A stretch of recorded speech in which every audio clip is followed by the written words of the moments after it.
the advent of the automobile, you can imagine there just aren't as many blacksmiths around as there used to be. But strangely enough, over the last couple of years, blacksmithing has grown in popularity. Last year, the National Blacksmith Convention was held in Cedarburg. The workshop's instructor was 74-year-old Francis Whitaker, one of the nation's only master blacksmiths. His host, and the host of the convention, was 19-year-old Leon Piwoni. The two men, teacher and student, give us a living example of an age-old discipline and an enduring art form.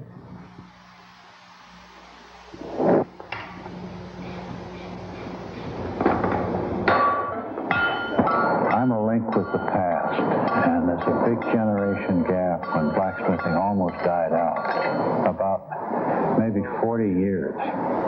It went out with the industrialization of America, with the First World War and the Second World War, and the advent of mechanized metalworking machinery,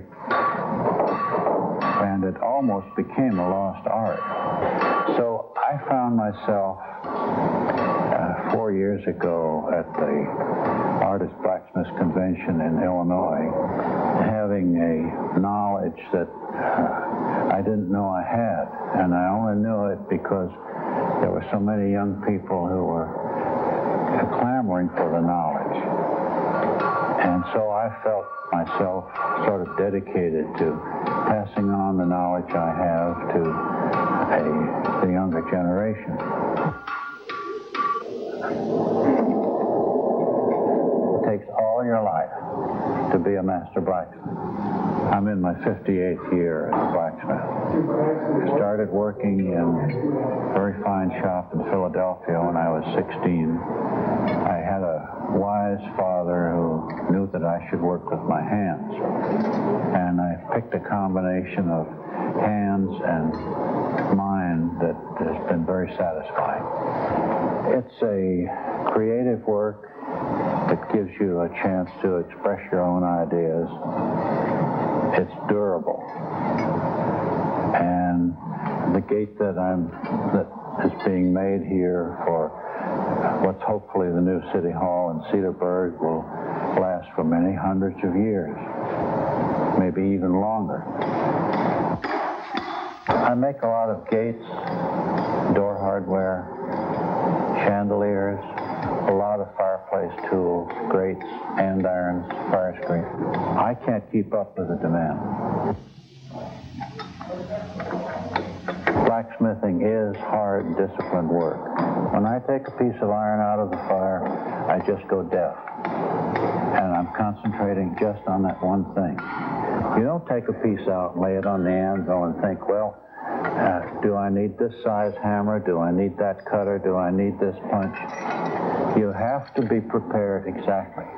This is what I try to give the young smiths that I'm helping, is not my idea of design, but to give them the knowledge to express themselves and do what they want to do.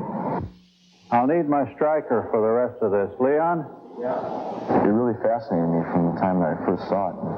Maybe I made up my mind right there that this is what I'd like to do. The thing about blacksmithing is that it is a constant learning process, you know, like you said, it does take a lifetime to become a master blacksmith, and I believe that now after being into it for about 6 years, because there's just simply no end to it, and there's a lot of work that goes into making these different objects, and like I do get quite a bit of satisfaction out of knowing that some of this work will be around for a long time. I hope I could follow the example that Francis Whitaker has set for many people. I feel very fortunate that I've had the opportunity to get to know Francis and study under him and work with him, because it's helped me quite a bit. And you know the difficulties that are supposed to exist with the generation gap. Well, my generation gap with most of the young people is far enough so that I can talk to them with a hammer. At It's the best way I know to communicate.